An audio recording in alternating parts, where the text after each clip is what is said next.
इसे कहते हैं कसक और चाहत। ट्रेन चलने को ही थी कि अचानक कोई जाना पहचाना सा चेहरा जर्नल बोगी में आ गया। मैं अकेली सफर पर थी, सब अजनबी चेहरे थे। स्लीपर का टिकट नहीं मिला तो जर्नल डिब्बे में ही बैठना पड़ा। मगर यहाँ ऐसे हालात में उस शख्स से मिलना जिंदगी के लिए एक संजीवनी के समान था। जिंदगी भी कमबख्त कभी कभी अजीब से मोड़ पर ले आती है, ऐसे हालातों से सामना करवा देती है जिसकी कल्पना तो क्या कभी ख्याल भी नहीं कर सकते। वो आया और मेरे पास ही खाली जगह पर बैठ गया। ना मेरी तरफ देखा, ना पहचानने की कोशिश की। कुछ इंच की दूरी बनाकर चुपचाप पास आकर बैठ गया। बाहर सावन की रिमझिम लगी थी, इस कारण वो कुछ भीग गया था। मैंने कनखियों से नजर बचाकर उसे देखा। उम्र के इस मोड़ पर भी कमबख्त वैसा का वैसा ही था। हाँ, कुछ भारी हो गया था, मगर इतना ज्यादा भी नहीं। फिर उसने जेब से चश्मा निकाला और मोबाइल में लग गया। चश्मा देखकर मुझे कुछ आश्चर्य हुआ। उम्र का यही एक निशान उस पर नजर आया था कि आंखों पर चश्मा चढ़ गया था। चेहरे पर और सर पे मैंने सफेद बाल खोजने की कोशिश की, मगर मुझे नहीं दिखे। मैंने जल्दी से सर पर साड़ी का पल्लू डाल लिया। बालों को डाई किए काफी दिन हो गए थे मुझे। ज्यादा तो नहीं थे सफेद बाल मेरे सर पे, मगर इतने जरूर थे कि गौर से देखो तो नजर आ जाए। मैं उठकर बाथरूम गई, हैंडबैग से फेस वॉश निकाला, चेहरे को ढंग से धोया, फिर शीशे में चेहरे को गौर से देखा। पसंद तो नहीं आया, मगर अजीब सा मुंह बनाकर मैंने शीशा वापस बैग में डाला और वापस अपनी जगह पर आ गई। मगर वो साहब तो खिड़की की तरफ से मेरा बैग सरका कर खुद खिड़की के पास बैठ गए थे। मुझे पूरी तरह देखा भी नहीं, बस बिना देखे ही कहा सॉरी। भागकर चढ़ा तो पसीना आ गया था। थोड़ा सूख जाए फिर अपनी जगह बैठ जाऊंगा। फिर वह अपने मोबाइल में लग गया। मेरी इच्छा जानने की कोशिश भी नहीं की। उसकी यही बात हमेशा मुझे बुरी लगती थी। फिर भी ना जाने उसमें ऐसा क्या था कि आज तक मैंने उसे नहीं भुलाया। एक वो था कि 10 सालों में ही भूल गया। मैंने सोचा शायद अभी तक गौर नहीं किया, पहचान लेगा। थोड़ी मोटी हो गई हूँ, शायद इसलिए नहीं पहचाना। मैं उदास हो गई। जिस शख्स को जीवन में कभी भुला ही नहीं पाई, उसको मेरा चेहरा ही याद नहीं। माना कि ये औरतों और लड़कियों को ताड़ने की इसकी आदत नहीं, मगर पहचाने भी नहीं।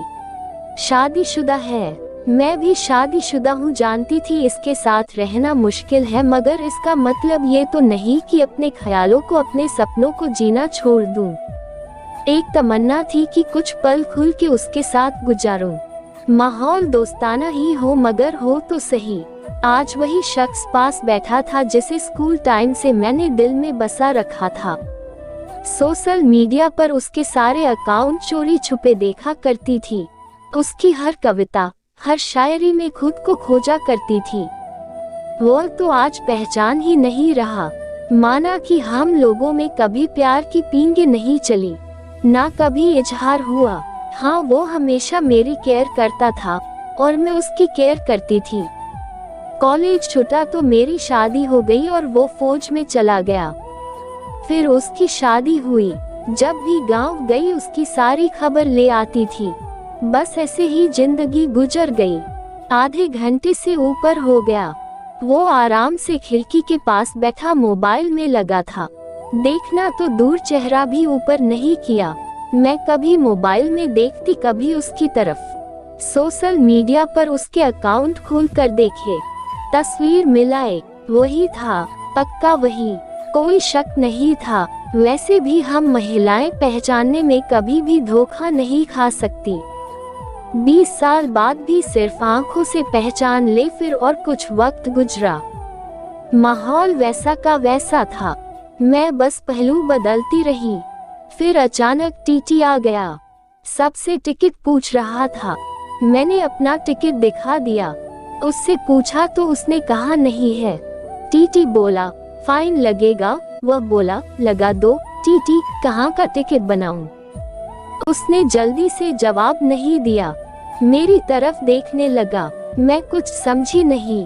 उसने मेरे हाथ में थमी टिकट को गौर से देखा, फिर टीटी से बोला, कानपुर। टीटी ने कानपुर की टिकट बना कर दी और पैसे लेकर चला गया। वह फिर से मोबाइल में तल्लीन हो गया। आखिर मुझसे रहा नहीं गया। मैंने पूछ ही लिया, कानपुर में कहाँ रहते हो? वह मोबाइल में नजरें गड़ाए हुए ही बोला, कहीं नहीं। वह चुप हो गया तो मैं फिर बोली, किसी काम से जा रही हो? वह बोला, हाँ। अब मैं चुप हो गई। वह अजनबी की तरह बात कर रहा था और अजनबी से कैसे पूछ लूं किस काम से जा रहे हो। कुछ देर चुप रहने के बाद फिर मैंने पूछ ही लिया, वहाँ शायद आप नौकरी करते हो? उसने कहा, नहीं। मैंने फिर हिम्मत करके पूछा, तो किसी से मिलने जा रहे हो? वही संक्षिप्त उत्तर, नहीं। आखिरी जवाब सुनकर मेरी हिम्मत नहीं हुई कि और भी कुछ पूछूं। अजीब आदमी था, बिना काम सफर कर रहा था। मैं मुंह फेर कर अपने मोबाइल में लग गई। कुछ देर बाद खुद ही बोला, ये भी पूछ लो क्यों जा रहा हूँ कानपुर। मेरे मुंह से जल्दी में निकला, बताओ क्यों जा रहे हो? फिर अपने ही उतावलेपन पर मुझे शर्म सी आ गई। उसने थोड़ा सा मुस्कुराते हुए कहा, एक पुरानी दोस्त मिल गई जो आज अकेले सफर पर जा रही थी। फौजी आदमी हूँ, सुरक्षा करना मेरा कर्तव्य है। अकेले कैसे जाने देता, इसलिए उसे कानपुर तक छोड़ने जा रहा हूँ। इतना सुनकर मेरा दिल जोर से धड़का।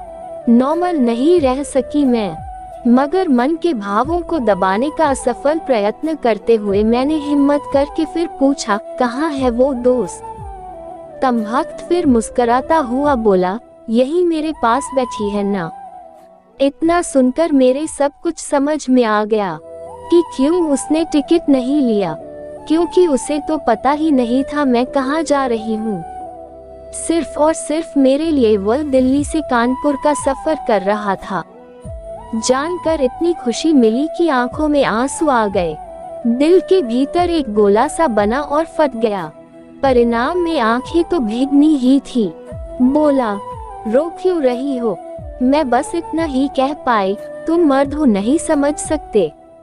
वह बोला, क्योंकि थोड़ा बहुत लिख लेता हूँ, इसलिए एक कवि और लेखक भी हूँ, सब समझ सकता हूँ। मैंने खुद को संभालते हुए कहा, शुक्रिया मुझे पहचानने के लिए और मेरे लिए इतना टाइम निकालने के लिए। वह बोला, प्लेटफॉर्म पर अकेली घूम रही थी, कोई साथ नहीं दिखा तो आना पड़ा। कल ही रक्षाबंधन था, इसलिए बहुत भीड़ है। तुमको यूं अकेले सफर नहीं करना चाहिए। क्या करती, उनको छुट्टी नहीं मिल रही थी और भाई यहाँ दिल्ली में आकर बस गए। राखी बांधने तो आना ही था। मैंने मजबूरी बताई। ऐसे भाइयों को राखी बांधने आई हो जिनको ये भी फिक्र नहीं कि बहन इतना लंबा सफर अकेले कैसे करेगी। भाई शादी के बाद भाई रहे ही नहीं, भाभियों के हो गए, मम्मी पापा रहे नहीं, कहकर मैं उदास हो गई। वो फिर बोला, तो पति को तो समझना चाहिए, उनकी बहुत बिजी लाइफ है, मैं ज्यादा डिस्टर्ब नहीं करती और आजकल इतना खतरा नहीं रहा, कर लेती हूँ मैं अकेले सफर। तुम अपनी सुनाओ, कैसे हो? अच्छा हूँ, कट रही है जिंदगी। मेरी याद आती थी क्या? मैंने हिम्मत करके पूछा। वो चुप हो गया, कुछ नहीं बोला तो मैं फिर बोली, सॉरी, यूं ही पूछ लिया। अब तो परिपक्व हो गए हैं, कर सकते हैं ऐसी बात। उसने शर्ट की बाजू की बटन खोलकर हाथ में पहना वो तांबे का कड़ा दिखाया जो मैंने ही फ्रेंडशिप डे पर उसे दिया था।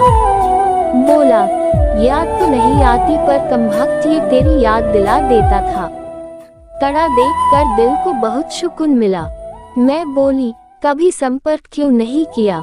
वो बोला, डिस्टर्ब नहीं करना चाहता था, तुम्हारी अपनी जिंदगी है और मेरी अपनी जिंदगी है।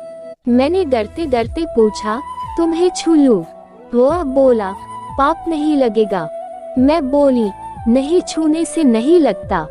और फिर मैं कानपुर तक उसका हाथ पकड़कर बैठी रही। बहुत सी बातें हुई। जिंदगी का एक ऐसा यादगार दिन था जिसे आखिरी सांस तक नहीं भुला पाऊंगी। वह मुझे सुरक्षित घर छोड़कर गया, रुका नहीं, बाहर से ही चला गया।